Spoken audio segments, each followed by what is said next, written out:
I don't think about being a man or a woman. I don't think about anything, really. Most of what's on the media and out there about transgender people isn't, necessarily the only presentation of transgender people.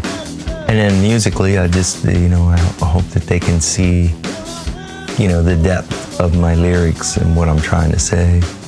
I was born Wayne George Mahler in 1953 in Baltimore, Maryland. I'd say I had a pretty idyllic childhood, except for dealing with the transgender stuff, which I was dealing with myself the best that I could. As early as 4 years old, I knew that there was something wrong, if wrong's the right word. I started writing when I was in elementary school, actually.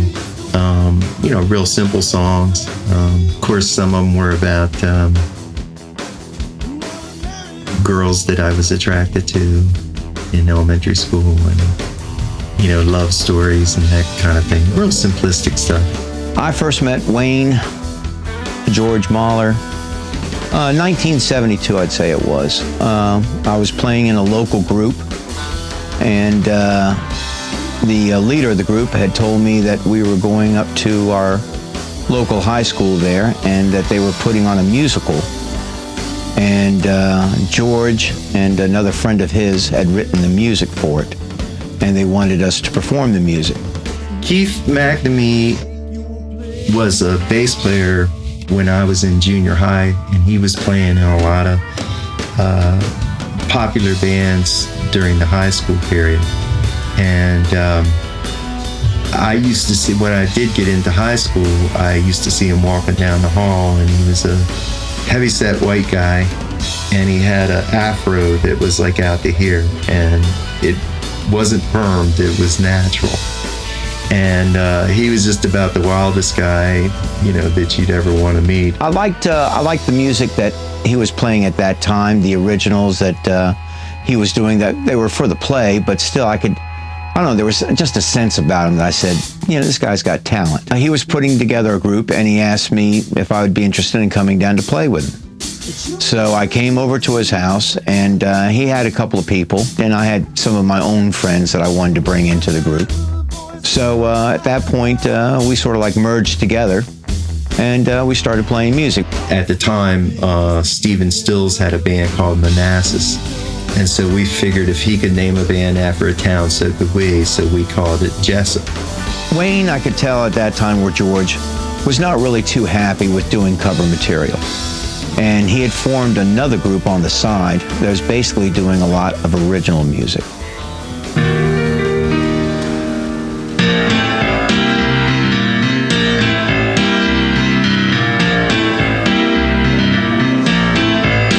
I know there's black men living down in Africa saying, Georgie, there's something very wrong. But you won't read about it in the Wall Street Journal, you won't hear it from your Uncle Thomas. You gotta reach down in your heart, and find some love on your own.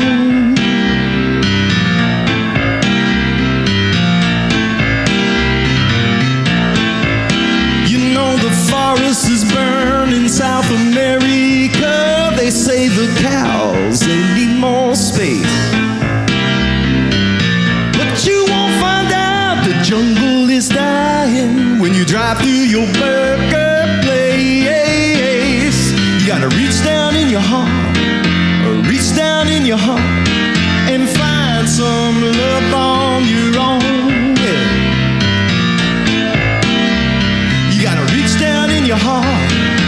Reach down in your heart, and find some love on your own, yeah. You have to open your eyes and see there's a world full of mystery, and be all that you can be. Come on, don't wait for the Savior to set you free, yeah.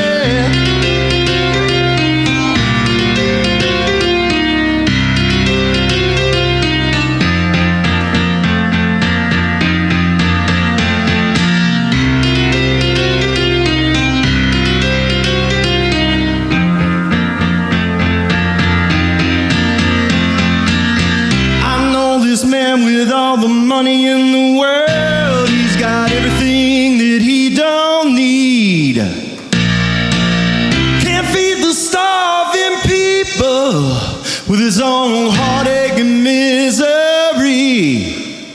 He's got to reach down in his heart, reach down in his heart, and find some love on his own. Got to reach down in your heart, reach down in your heart, and find some love, some sweet, sweet loving on your own. Gotta find it, you better find it, you got to find it. Come on now.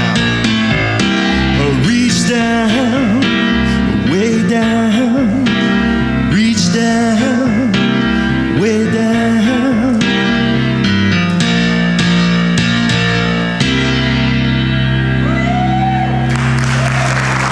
Thank you, thank you.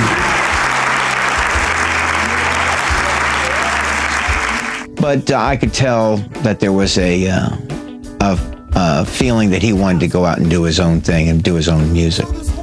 So, and I respected that. We tried to do a couple of his songs, but we were basically a top 40 cover band. I went to California like a lot of young people do because they think that's the place to make it. We went out there to try and see if we could get in the door somewhere.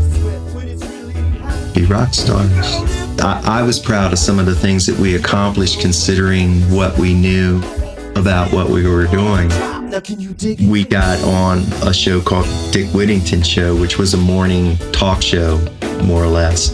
But the guy was one of the most widely listened to DJs in the morning, and I used to drive a delivery truck out there and used to listen to him in the morning. And I took a 45 that two fellas had produced at 45.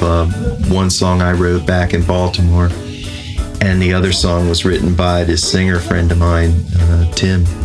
And we recorded them at the two producers' expenses, and we took it out to Dick Whittington, and he agreed to play it. And then he invited us on to the show.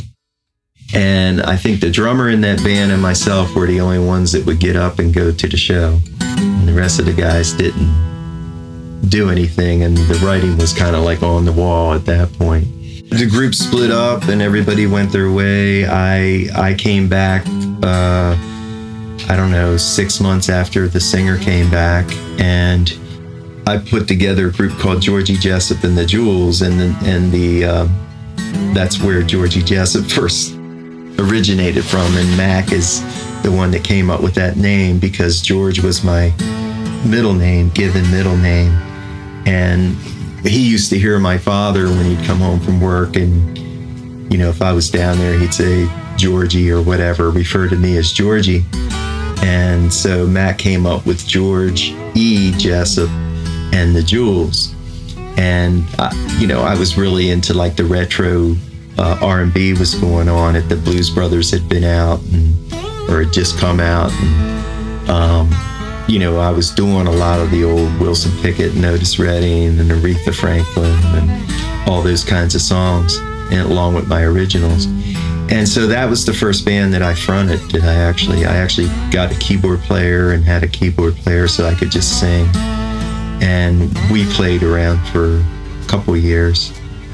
And then using that same name, I hooked up with Mac again, and a couple guys that Mac knew, and we did a demo of 5 songs for a a band contest, and we actually came in second. From that point on, we were in and out of groups together over the next, 20 or 30 years probably. But one group that we really enjoyed doing was Wavelength. And that was a group that mainly did top 40 rhythm and blues rock. But we also did a lot of George's originals. I told you it was an excellent week ahead, and I promised you some excellent music tonight, and you are about to get it.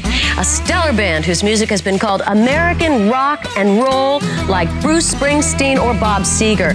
Ladies and gentlemen, the original sounds of Wavelength.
That is some tasty music. Thank you, ladies and gentlemen of Wavelength. And if you'd like to see them live, and I'm sure that the experience is doubly good. You know, he's one of my oldest and dearest friends. And, you know, he was the first person I really told about my gender issues. And he really thought that I knew about it. And I was completely blown away because I had no idea. I mean, here's a cat that many times we were playing, he was the one that would get all the girls, you know, in the band. He was the focal point of the band. I think a lot of people just thought it was a phase in me, and you know, I may have even, you know, I didn't know where it was going to go. I didn't know whether it was, you know, just some kind of fetish thing that was in my life that I had to deal with on that level, and you know, like some people are into whips and chains and you know, things like that, or you know, what it was. Everything's kind of like everything's kind of jammed together, because when I move on from something, I just move on from it. And like people talk, like old high school friends get together and talk about how, remember when we used to do this? Well, 9 times out of 10, I don't. I live in the moment, in that moment. So it's hard for me to retain a lot of details, but I do know that there's photos of me where you can see breast growth when I was still with Wavelength. I've known Georgie, I met Georgie as Wayne in 1981, November of that year. The music always has been his life. That's what drove Wayne. That is also what drives Georgie. That's the constant in Georgie's life. That's it, really, yeah.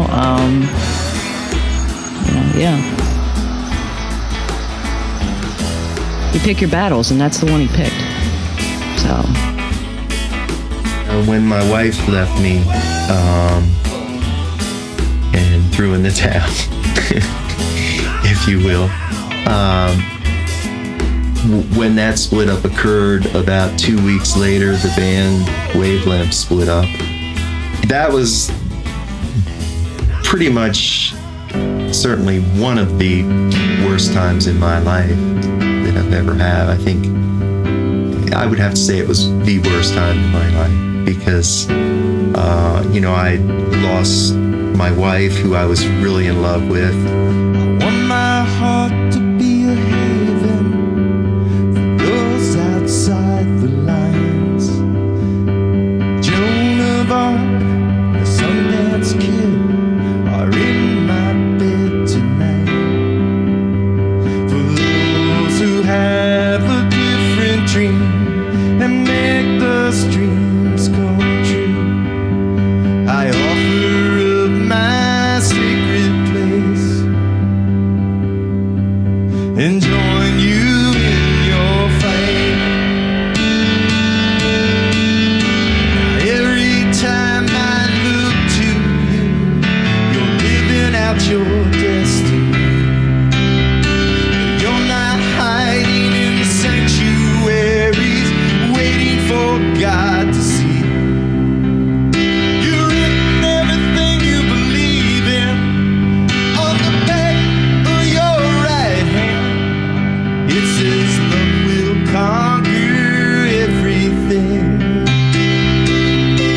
and the truth will set you free.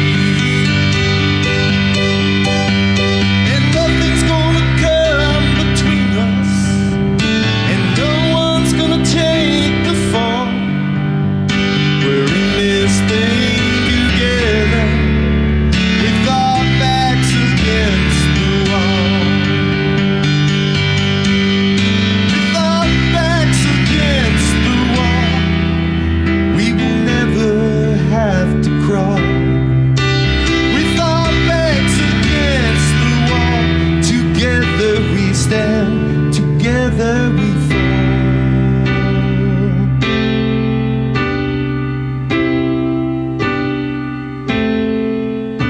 Now I have seen the future by looking at the past. You know that man will burden everything until his final blast. But you and I, we won't be there. We'll be singing from the mountaintop. We're singing glory, hallelujah.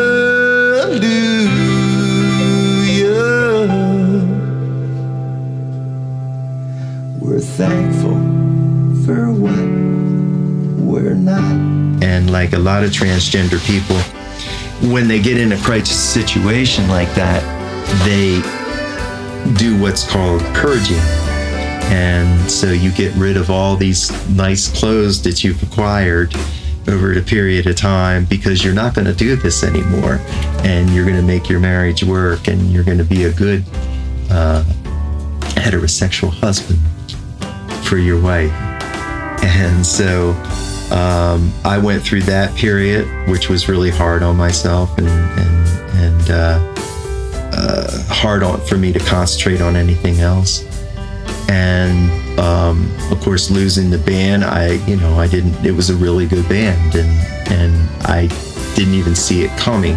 George Wavelength didn't really change that much in his appearance. Even though we all knew about it, it was still something that he had in the closet.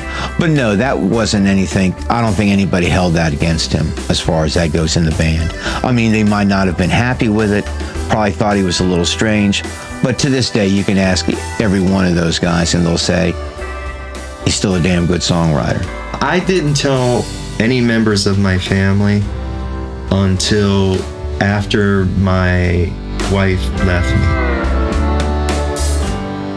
Of course, I was very depressed about that, and they were encouraging me, and frankly, they really loved my ex-wife a lot, and couldn't understand it, why she would just leave me, and it was becoming her fault, and I could not just sit by and watch them blame her when I knew the reasons that we had split up were directly from me.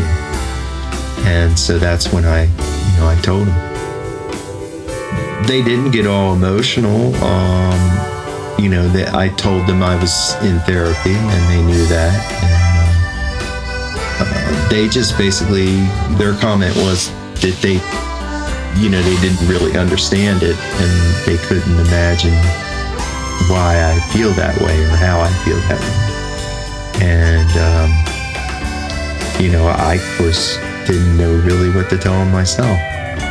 And, but they didn't jump up and down and get crazy or anything, but it wasn't until later that there was a little bit of tension between my father and I over the issue.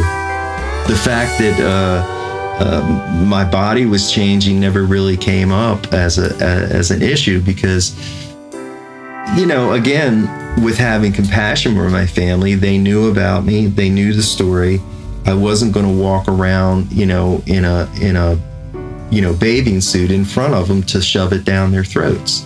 So when I was around my family, I like wearing overalls, obviously, or I wouldn't be wearing them.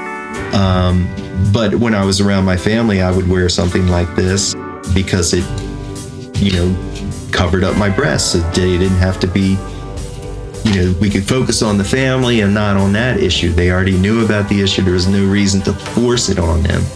And I think a lot of transgender people do that. They just try to force it on everybody and shove it down your throat. And, I'm a songwriter who happens to be a transsexual. That's all I am. And, it shouldn't really be an issue. I know that it is. We're talking about it, so it's an issue that people have curiosity, and why shouldn't they? They don't understand it. But when we say to them, we don't understand it any more than you do, we're in the same boat as you. So now, instead of us being separated, we're together. And that's where understanding can start. Because believe me, I would have not given up being Wayne George Mahler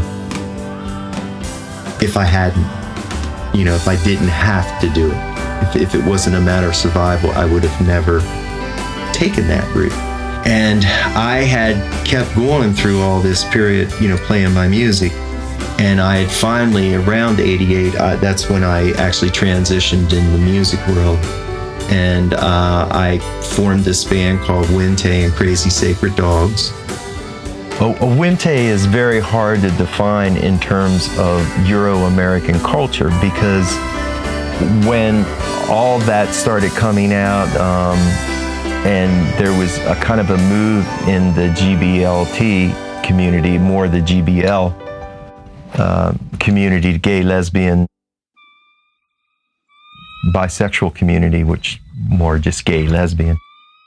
It's so hard to put what a Winte is into terms that we can understand. They were people, as far as I know, it was a term for male-bodied individuals who, because of a dream or a vision or their own, their calling, if you will, they were commanded to basically, live their life as a third gender.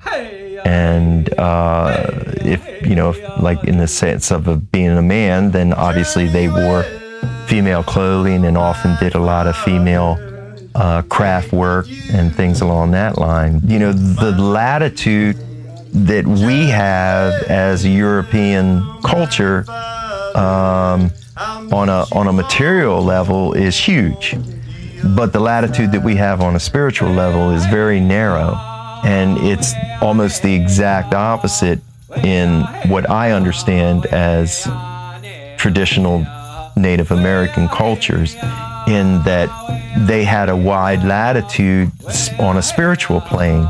So you were, if your dream said you were Winte, that's what you were, you know. And if you had been Chief Tomahawk the day before and you had your vision and now you were Little Butterfly, then that's who you were. You were Little Butterfly, and nobody questioned it because it came from the Spirit.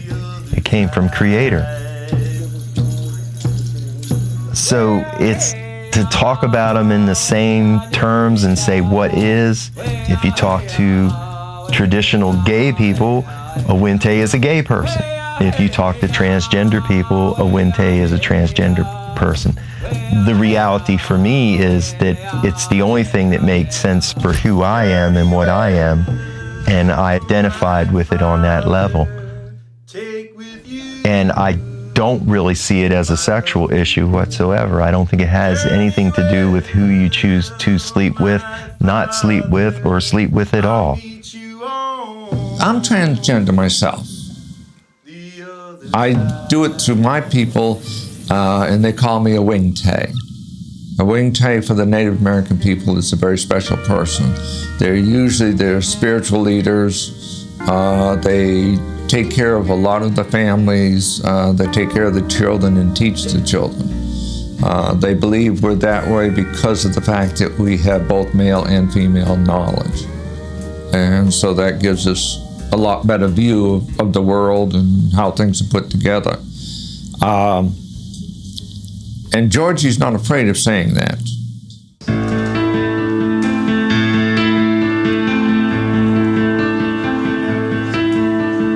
Nothing is black or white when you take your first breath. If you're searching for the new frontier, you can't go west. You see the faces in a land filled with bones. The dream's gone crazy, 'cause this is not a home. In the land where the buffalo roam, I'm free, I need big time. Oh, I'm child. In the land where the buffalo roam, they took you from the Black Hills, it's in the banks of the soul. It made a lot of rich men from blood on that gold. They took the Pahasaba, really fucked it up. Then they carved the face with more lies, monuments to genocide. In the land where the buffalo roam, I'm free, I need big time. Oh, I'm child. In the land where the buffalo roam.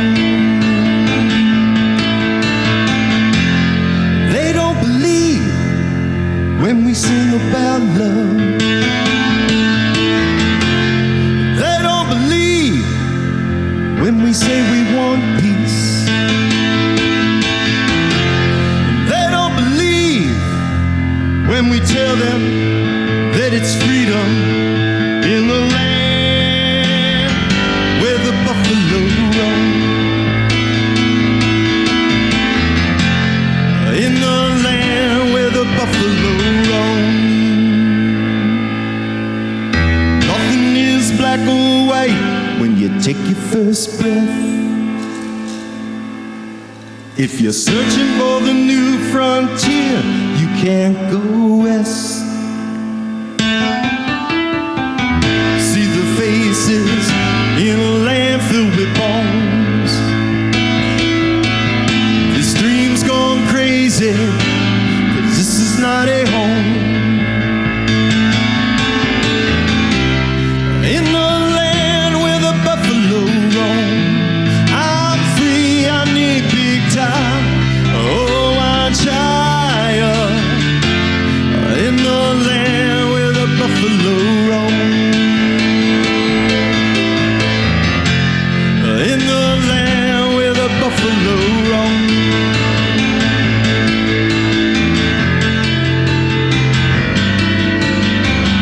For the Cheyenne and Arapaho, for the Crow and Lakota, for the Pawnee and Comanche, for the Kiowa and Omaha.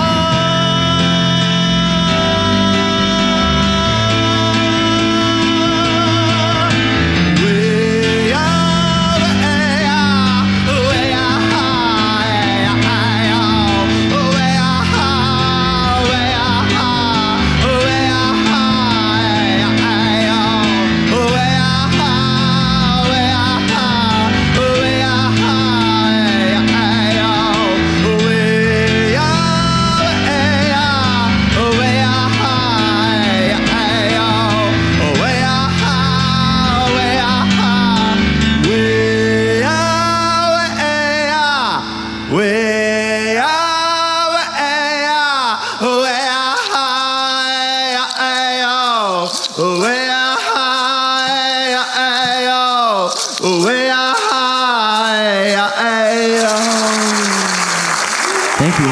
Thank you. Thank you. Thank you.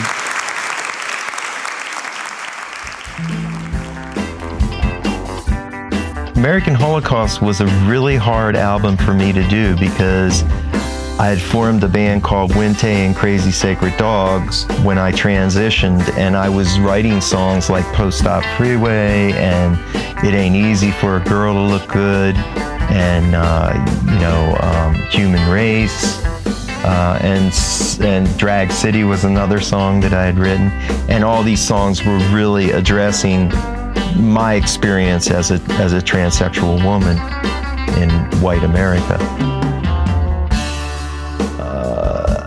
I was in that mode, my heart was in that place, and all these songs that I had written about Native America were songs that I had written prior to that point in my life. And so I had to go back and kind of sing these songs that were really typical angry young man songs, you know. She expected the album American Holocaust to explode, that everybody would be ready to receive the message, and it would catapult Georgie into quite a bit of acclaim past this mid-Atlantic region. And her whole strategy was based on that. Of course, that didn't happen. In fact, we ran into a lot of prejudice, not only because of Georgie's changing sexual appearance, but because the title of the song or of the album. We had a lot of music directors and station managers. At the time, I was helping promote the album, and I would take it around to stations, and station managers would say, "You have no right to that title, American Holocaust. That's a word reserved for the Jews."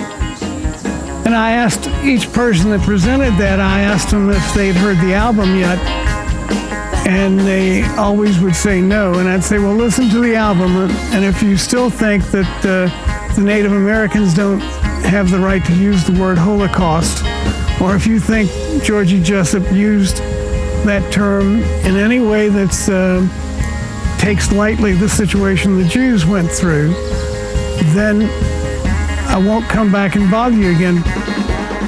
My name is Snow Owl. I'm a Mississauga Abenaki Indian. They came out of the Vermont area.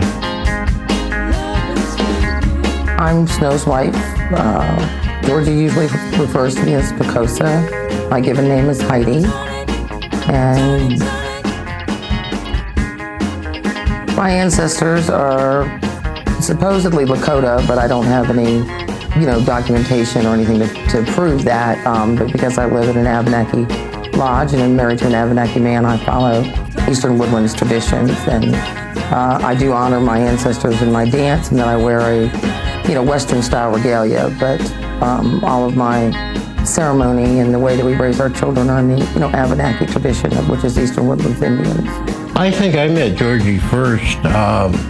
We had gotten a phone call that some people up in Pennsylvania who had a buffalo farm had gotten enreared with their taxes, and the government answer was to sell the buffalo off and pay the taxes. So everybody we could pull together, we went up and tried to do this benefit powwow to save the herd for these people, and Georgie had volunteered her time, and that's where we had our first meeting.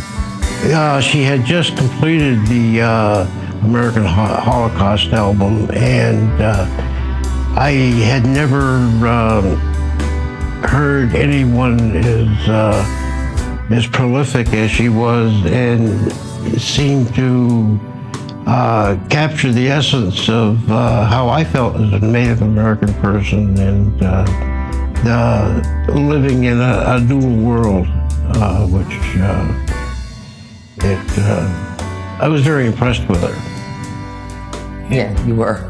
We had many ancestors that predicted that the people of many color would don the feather before it was out, and this was part of a way of bringing us all together as people and start thinking of ourselves as people and not, individuals, and that when something happens to one group in the village, it affects the other group. So her heart is where most Native heart is, and the words that she uses and the stories that she tells, she paints a great picture. I think that Georgie has every right to speak about, Native issues, and genocide is an issue that affects everyone, not just Native Americans. They, certainly practice genocide in Europe. They practice genocide against people that they brought over from the continent of Africa. And again, I agree with Snow. Genocide is a planetary problem. It is not unique to one ethnic group. And until we start looking at ourselves as human beings, instead of Caucasians or Native Americans or African Americans or Egyptians or Ethiopians or whatever, we're all in trouble. This is our planet. We have to live here. And I think that's really, I think Georgie tries to bring the events of genocide against the Native Americans to the forefront of people's minds as an example of what can happen when we don't, try to live on a planetary scale, and we single people out for their ethnic beliefs and their ethnic origins. Georgie is one of the few people that I've encountered in my life, I won't say the few people that exist, that actually stands behind her convictions. That's very refreshing, especially in a society where people just don't seem to care about anything anymore. The apathy that I see around me just frightens me. And Georgie is not an apathetic person, and she says to her fellow human beings, we are each other's keepers. What we do to each other matters. Listen to me, not for the sake of who I am, but for the sake of my message. And I think anybody that can deliver a message like that in a very unselfish way, deserves to be listened to. And, some of the choices in Georgie's life have caused people to, turn away simply because of some of the choices that she's made in her life. And I think that's a real silly reason, not to listen to somebody. If I paint myself purple, suddenly does what I have to say become less important than it did an hour ago? She often kids me that I'm her spiritual advisor. Well, there's many times that she's my spiritual advisor, so. Yes. I also had a lot of prejudice in terms of, is she a man or is she a woman? And I struggled with that personally in terms of how to present her, how to best enhance her commercially. I mean, they aren't pulling me off the stage and stoning me or anything, but at the same time, I'm not given the kind of maybe press that I may deserve as a songwriter, simply because I don't think they want that image out there of a successful songwriter who happens to be transsexual. Georgie didn't see that as an issue that she needed to bother with. That's one of the long-term disagreements we've had. But I'd go into clubs who would understand that she was a transgendered person, and they would act like being transgendered was a disease that was contagious. And I didn't expect people to welcome Georgie with open arms. I think anytime you have a unique situation like Georgie's, you're going to run into prejudice. But I was shocked at the amount of discrimination I faced in presenting Georgie, and that, of course, Georgie faced as being herself. If you happen to be like a hard rock or a garage type band, and you're a transsexual and you're wearing corsets and pushing your breast up and, you know, wearing all kinds of makeup and being outrageous, they'll promote you because they want to give people something they can laugh at or something that they can hate. And so the outrageous transsexual provides that, so they'll put that in a movie, or they'll put that on stage, or do whatever they need to do with it. And then the other image that you see out there is the person that's supposed to be pitied. You know, the one that, oh my God, they had to go through all this stuff and do all these things. And it is, you know, it's a hard, transitioning is a very hard thing to go through. And it does take a lot of work, but, you know, it takes a lot of work to be a doctor too, and to be a lawyer, and to be a great songwriter. And you see them all the time, you know, the Maury Show, or Roseanne, or when she had a show, or Oprah, or any of them, and they have the transsexual on, and it's like, oh my God, you know, when I was a little boy, I wanted to play with dolls, and they wouldn't let me play with dolls. Ooh. And, you know, they go on forever about that crap. But here's me, who, I mean, I grew up playing Cowboys and Indians. I wrestled, I played football. You know, I did a lot of things that were stereotypical boy activities, and yet I still felt the way that I felt inside.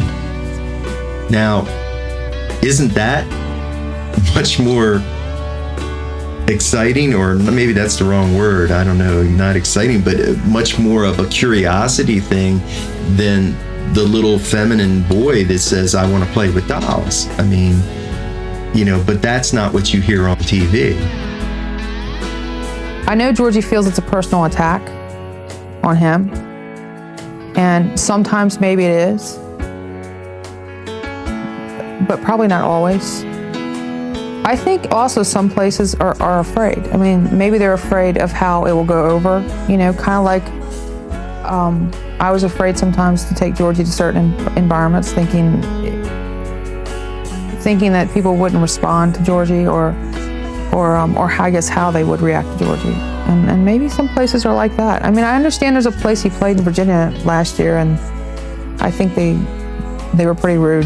She had an appearance once in West Virginia, and when it was discovered that there was going to be a transsexual performer appearing at this place, there were death threats. And the show was canceled because originally, you don't know if that's a serious threat or not, but as the job got closer, the county sheriff felt it was a serious threat. They in fact did find someone who they thought was ready to shoot the club owner and or Georgie for I guess, tainting the soil of the fine establishment. That was somebody that doesn't know Georgie as a person, but just the fact that Georgie has chosen a different path in life than he had, thought that was enough reason to hate. So Georgie's had experiences like that. The show was canceled, and there was no harm done, except it broke my heart that Georgie had to back down for only being who she is. Musicians have certain expectations and ideas about what they are, and sometimes they're not willing to be flexible enough to work within the bounds of the music business. And I'm not sure that that's good or bad, but it does slow one's momentum down. I think Georgie takes it personal, and I think it makes him angry. I mean, Georgie is good. He's a good artist. Nobody can deny that. And I don't understand why he's not playing. I don't understand why his music's not on the radio. I really don't. Every culture has their rituals and their ceremonies, and the ceremony or ritual for transgender people who are more on the transsexual end of the scale is really surgery. You know, you can't use the women's bathroom until you've had surgery. You can't be addressed formally as a woman until you've had surgery. And that's their ritual, and that's their ceremonies and laws and the rules that they set up. And so my transition was kind of saying to them, this is that strong in my life that I'm willing to go through your ritual to show you how pure my heart is and how sincere my heart is. Do I think that somebody who hasn't had surgery is any less valid than me as a woman? Absolutely not. People who are going to make a choice to go through transition essentially are telling the world that instead of being a male, say, they're going to be a female.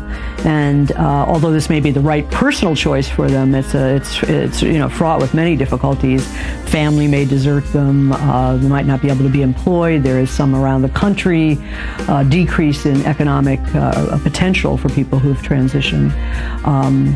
They may lose friends. You know, they can be teased. There's some violence and so forth. So there's many obstacles to this course. And in my opinion, it takes a pretty brave person to do that. You know, many of us have difficulty changing our hair or clothing styles, you know, something as mundane as that. And here's a person who's going to change essentially, you know, very dominant thing about them, you know, that they're who they are.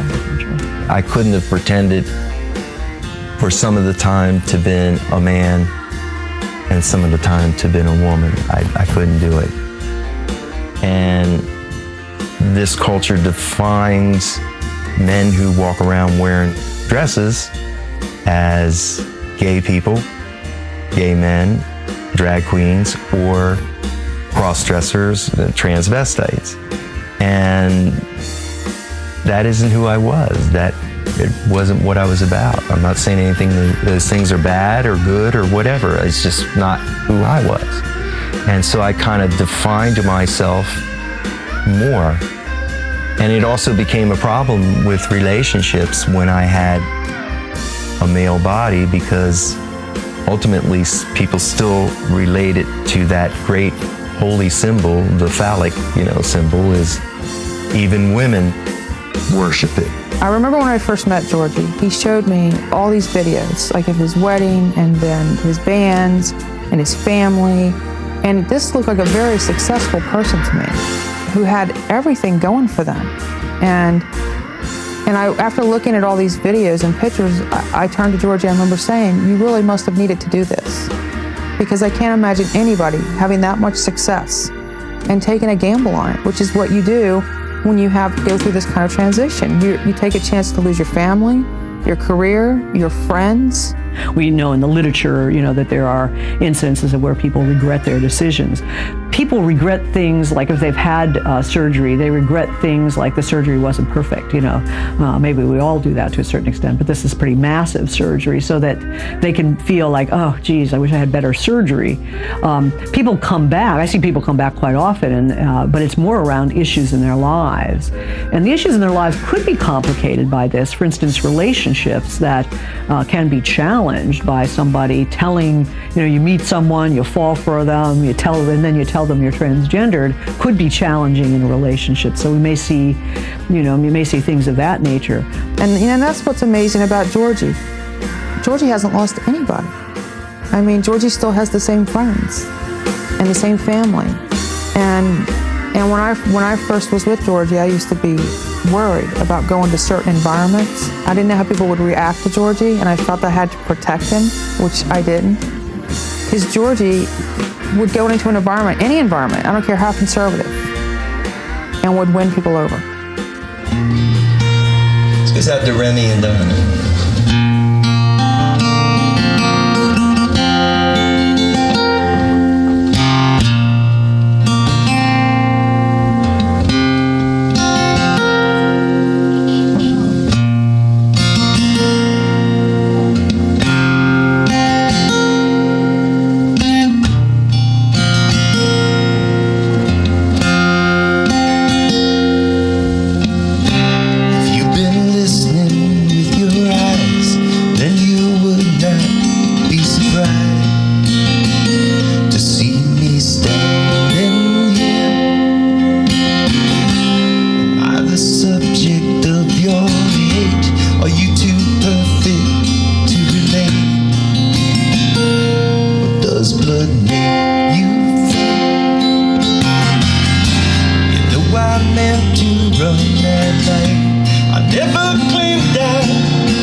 And I will catch you if you fall,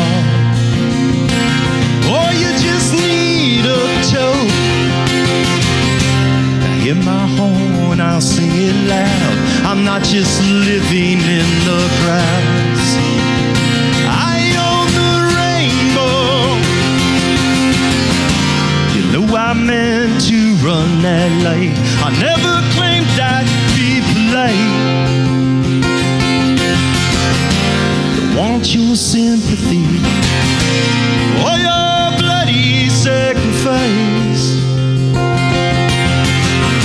I will not die, I will not crash. I will not crash so you can.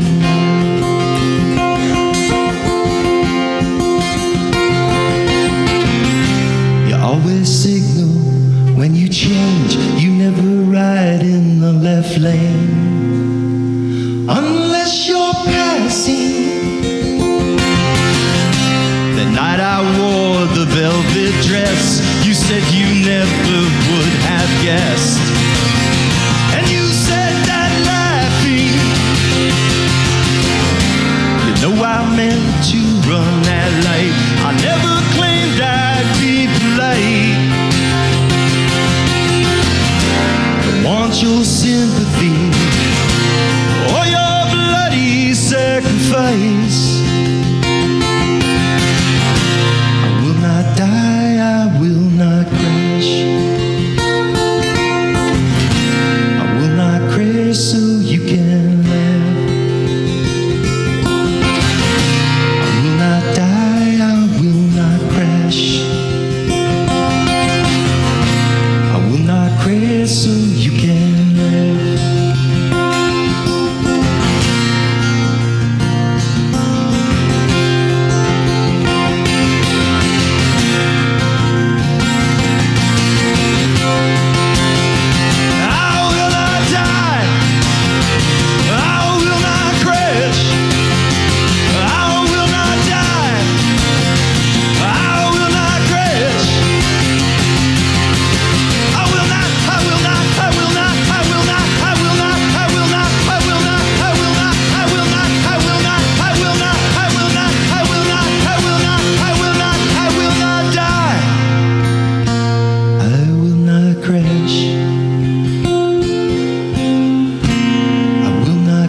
So you can laugh.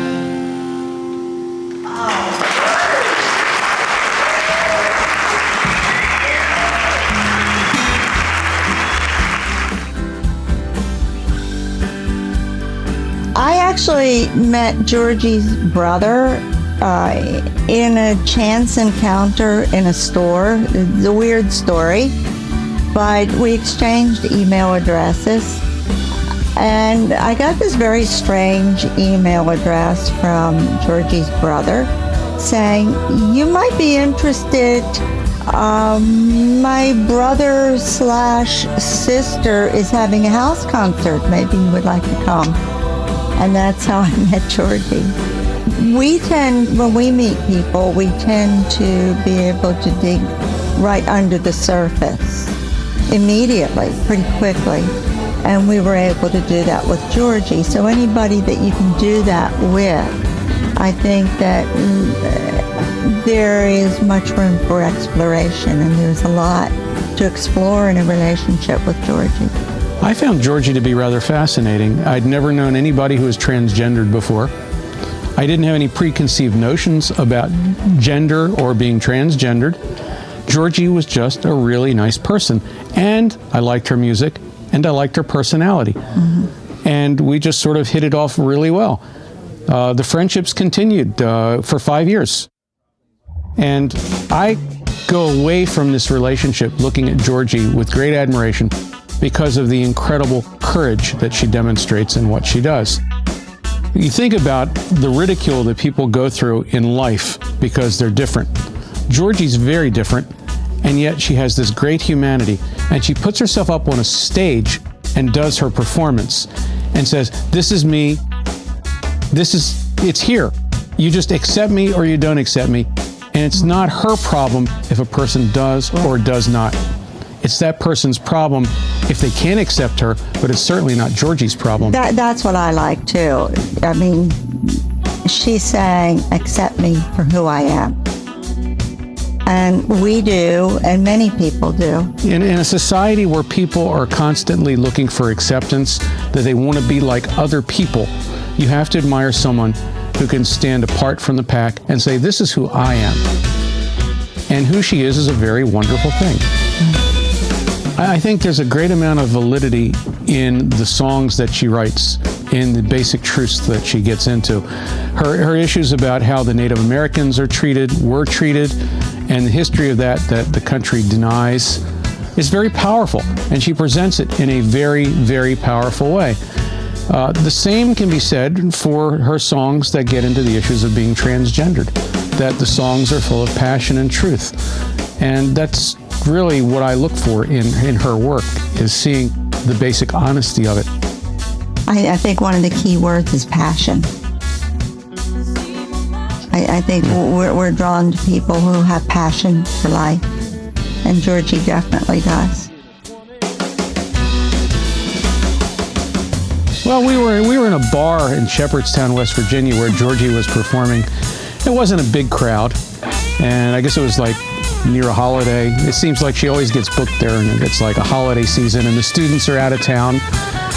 And in the middle of her second set, I think it was, a couple of gay guys walked into the bar. They'd just been to a wedding down the street, and they were a couple. They told us they'd been married sort of together for 25 years. One of them was very quiet, and the other one was sort of dominant, and was the one who was very interested in Georgie's music and Georgie's appearance. And it was fairly obvious to him that we knew Georgie. And at one point, about 10 minutes into their sitting there, he taps me on the back of the shoulder and points up at Georgie and says, "What's with him?" I thought about that.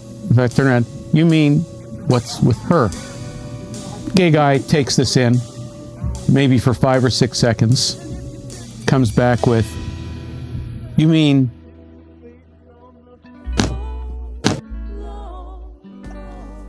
So I thought about that and said, "Yeah."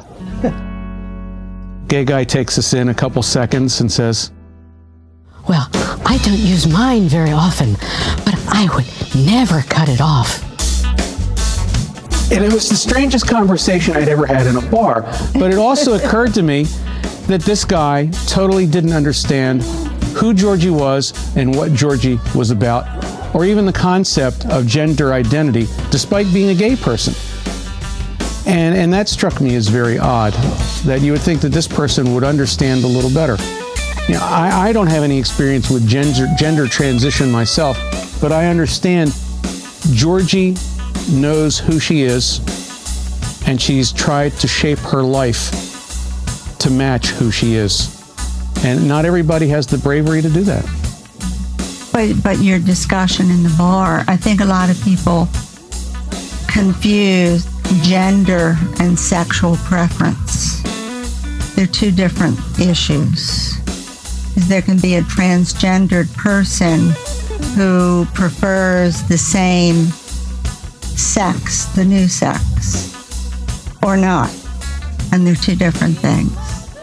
And one thing, I can tell you one thing I've learned from my relationship with Georgie is that my preconception of what gender is has changed. The first question when a baby is born, people say, okay, is it a boy or a girl? It's a binary system. It's either this or that. And this has started me thinking that, and from my reading also, gender is not a this or that. It's not binary. There's a whole line. There's a continuum. You think for any female that you know or any male that you know, there is a wide range within each traditional gender. Well, it's the same for all of human nature. I think that there's a continuum, and people could be along that line at any particular place. Woman in a Man Suit is actually about my grandmother, my maternal grandmother, Anna Josephine Blum. She was very, influential on my life in terms of, I think, a lot of the positive things that, besides my parents, she was, very much a part of, I think, the good things about me.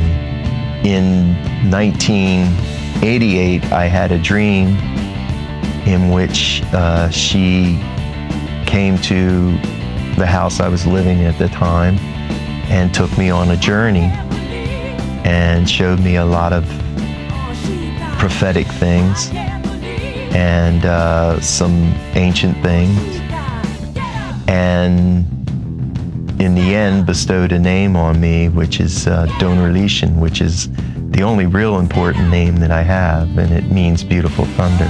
She's pictured on the back of the album in my grandfather's three-piece suit, and that's where the song title came, Woman in a Man Suit. And the chorus of it is the woman in the man suit is smiling down on you, because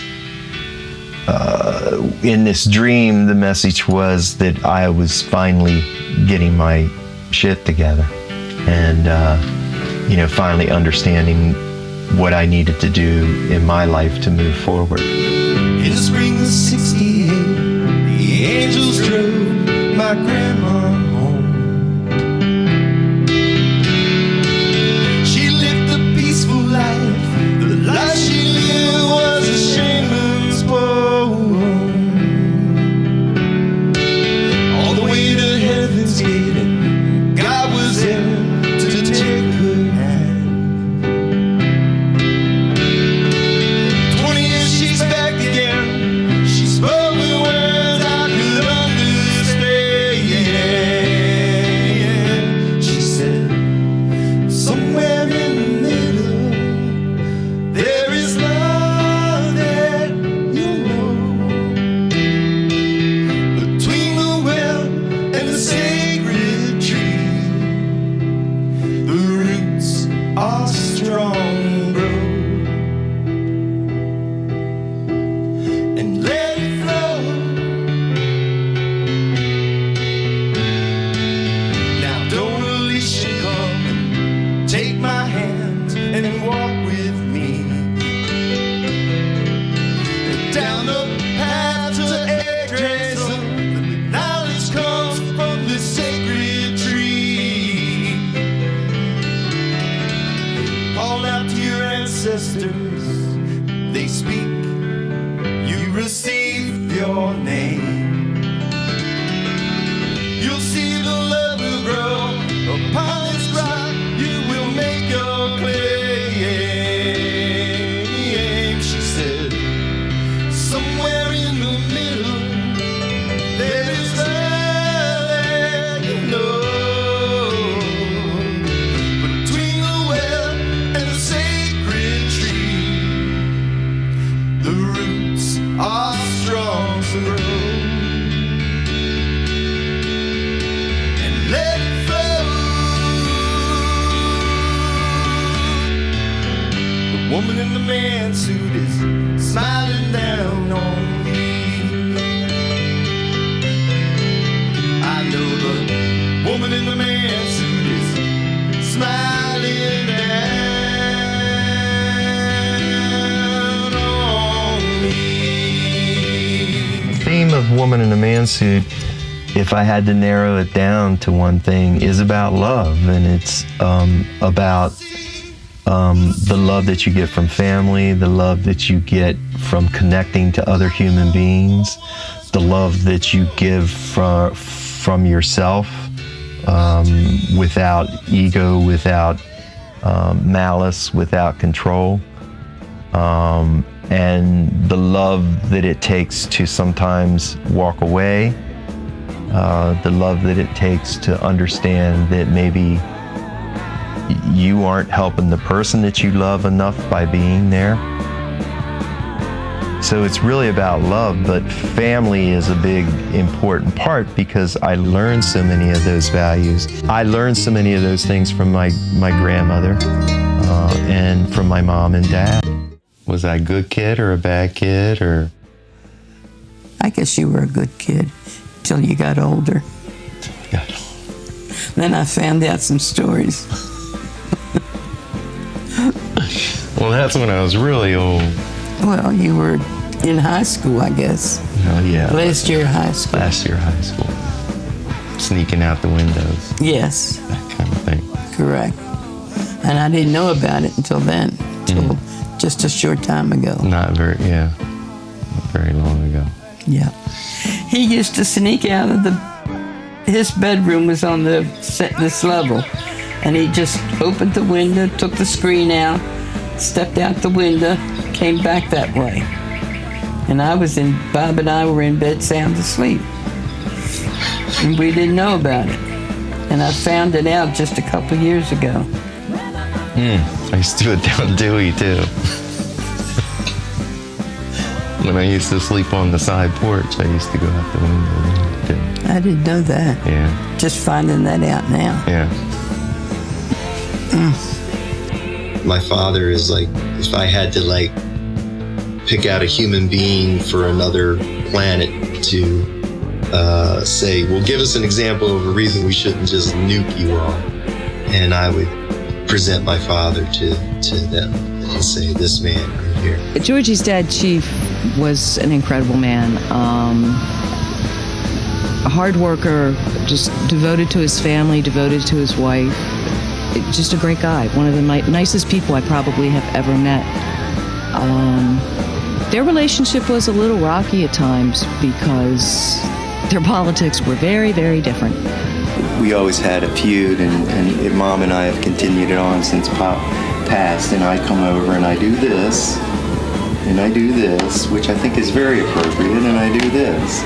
Whoop, I do this, which I think is very appropriate. And Mom always comes in and I come back over, and these are, up here or down, down here somewhere, and I gotta find them and put them back up, and that's the little game that we play. I know Georgie shared a story with me that when Georgie first started transitioning, apparently his dad caught him in a dress and like slammed him into the mirror and said, you're not a woman, look at you, you're a man and you won't wear a dress in my house, and told him to get out. And then from what I remember, I think that only lasted a few hours. And then Georgie's dad said, you're my son, I love you, and this is your home. The day that he died, everybody was there. We were all around the bed. And he died just the way he wanted to, too, by the way. He wanted to be in his wife's arms, and he was. She was holding him. And Georgie was on the other side, up by his head. And then my understanding is the Lakota have a traditional send-off song, and Georgie is an honorary Lakota. And he got together with his friend Two Bears and wanted to do a, which I think the song is beautiful. I mean, I think it's awesome that culture, they have this tradition. And they got together and did the song. And there's a prayer in it that it was one of the last prayers his dad said, because his dad always said this very simple prayer before he ate. It still moves me when I hear it. It's like I see a big image of his dad every time I listen to it, his big smile.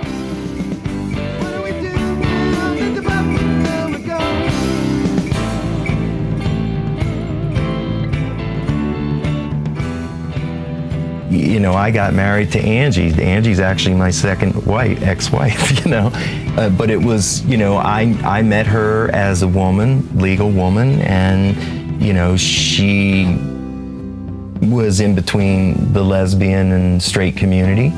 And, we decided to get married. So we went down and we got married. And they said that wasn't a legal marriage because now I'm a legal woman. And I mean, how is that logical? What is the logic in that? That I can't be, and then are they saying that I have to be able to marry a man because that would deny me pursuit of happiness. If they didn't allow me to marry a man, so they have to allow me to marry a man. So what a mind fuck. I mean, that was the perfect case to point out how stupid all this shit is. It's two people in love and they come together and they marry, it's a marriage. I don't care if they're male, male, or female, female, or male and female. And of course, the right wing is going to say, oh, well, then people are going to marry their dogs. Well, I love both of my dogs to death. Neither one of them can say, I do to me, or communicate that that's exactly what they mean beyond a shadow of a doubt to me.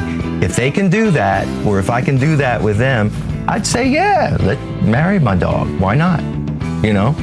Yes, I believe my political beliefs and passions have hindered me in my success. I know that American Holocaust, which was a pretty controversial album, was pretty much ignored by the general media and by even the native media because I wasn't native blood. I'm just telling the truth as I interpreted, I guess, in my life. Georgie's extreme left, and I'm more to the right. But I think when it comes to the issues that matter, you know, like how people are treated, we agree. You know, we may not agree on all the economical issues. We may not even agree on the war on terror. But when it comes to the welfare of people, of individuals in this country, and even around the world, I think we're both humanitarians there, you know?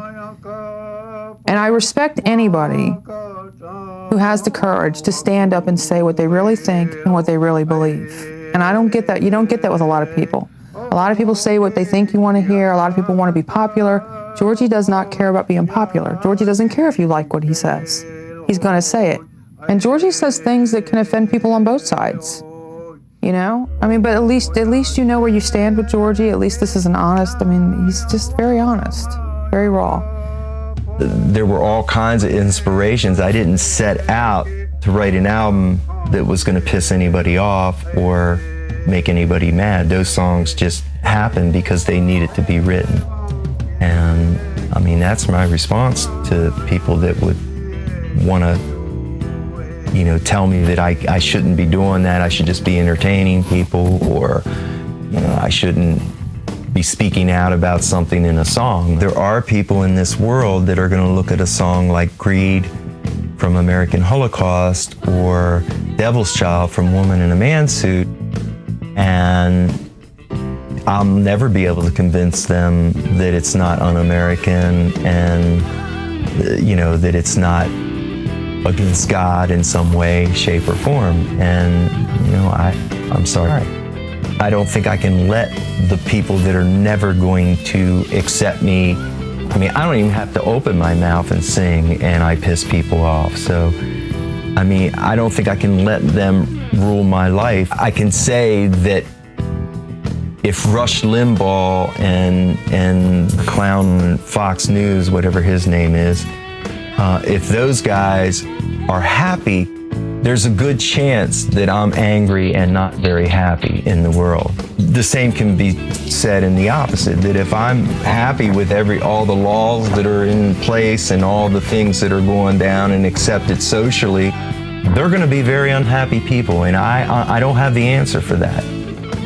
You know, I don't know, maybe we should just both grab 6 guns and walk outside and have a duel and do away with each other. I wish that they could put their rigid, closed-minded way of thinking aside and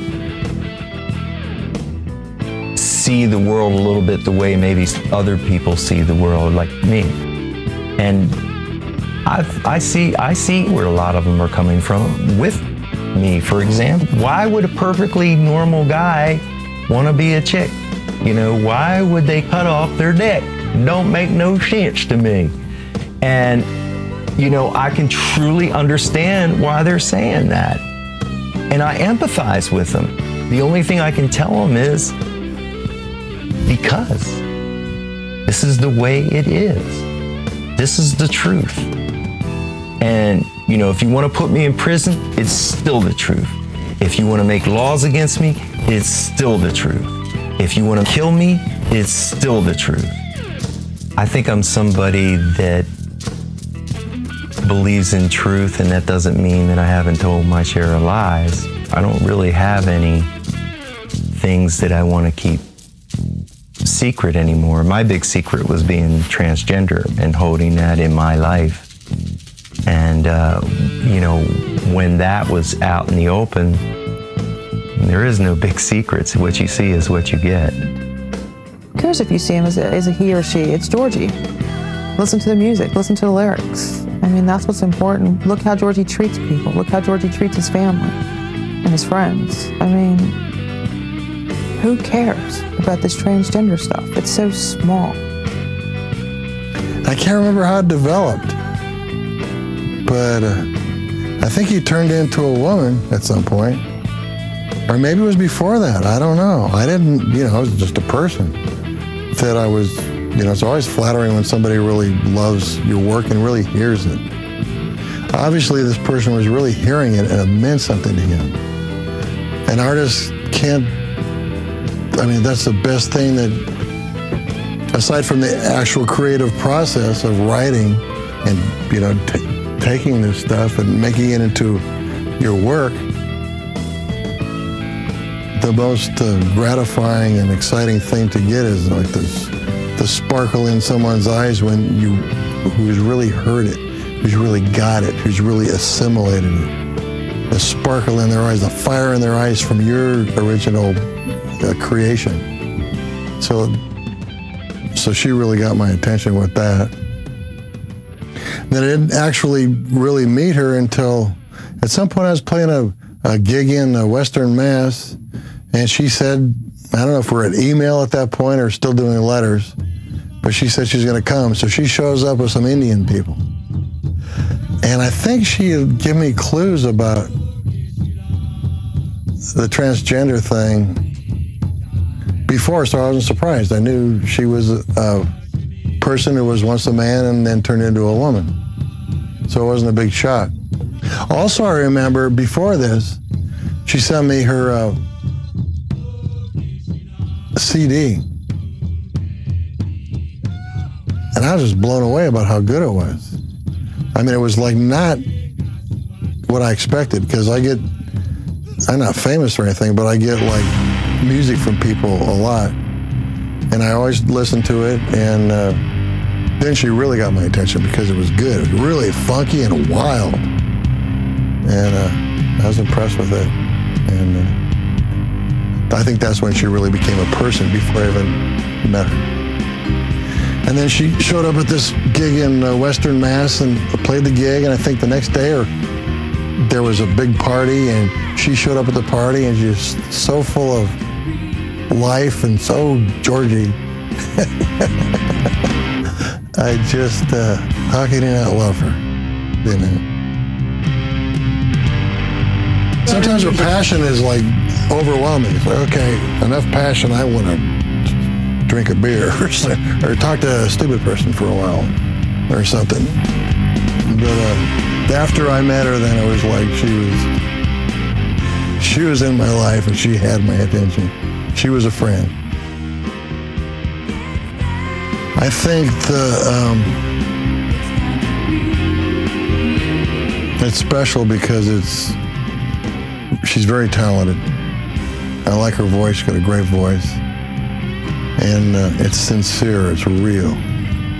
In our country, everything is the opposite of what it is. From being in show business and seeing the image they project and who they really are has just been really shocking a lot of times. But she is a true individual, and it's all real. And the same for the music. My success as a musician, as a songwriter, I should probably be satisfied that my songs move people and they've been touched. You know, a lot of people have been touched by my music. For me, I think on a strictly personal, completely personal, selfish level, it would be that I could make my living singing my songs and performing my songs and having other people record and perform my songs. And, you know, I don't need a lot of money to do that. What I love about performing is that I go into this zone where it's kind of like, I'm a big admirer, as you know, of Fool's Crow, and he talks about becoming a hollow tube for Creator to fill up. And you know, when he does his healing, you know, it's Creator that's healing, and you know, what he's talking about is basically giving up your ego so that you're not interpreting things and Creator is just filling you up.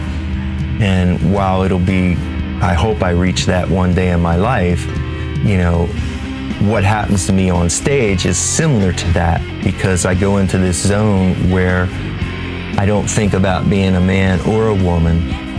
I don't think about anything really. I do it. I am. I grew up with myself as a male, and it's probably just as difficult for me sometimes to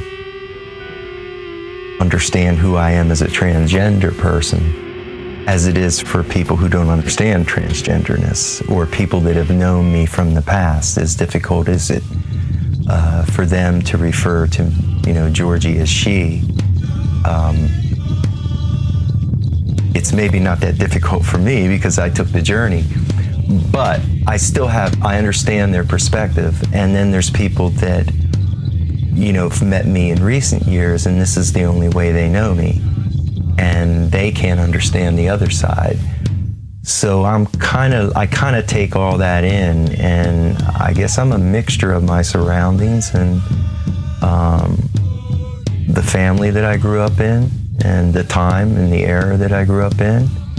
And still I try to be timeless in what I write and sing about, and in my perspective on life. I hope when I'm, my mother's age, that I'm listening to good, soulful songwriters, that have something to say. Maybe I should kill myself.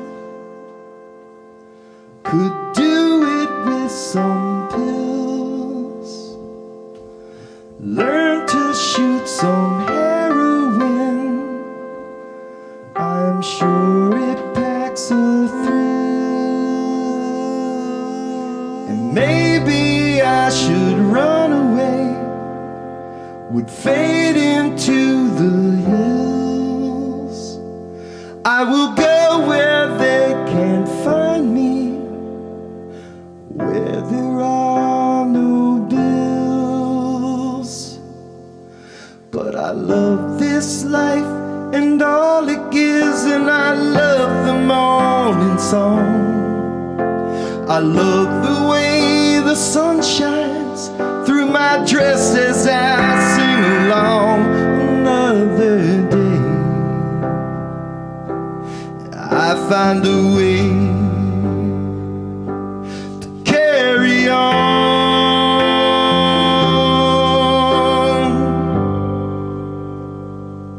Now if you look inside my heart, you will find it's beating still. And mirrors are a scary thing, and I fear I'll take those pills. But I love this life and all it gives, and I love the morning sun, and I love the way the sun shines through my dress as I sing along. Another day, I find a way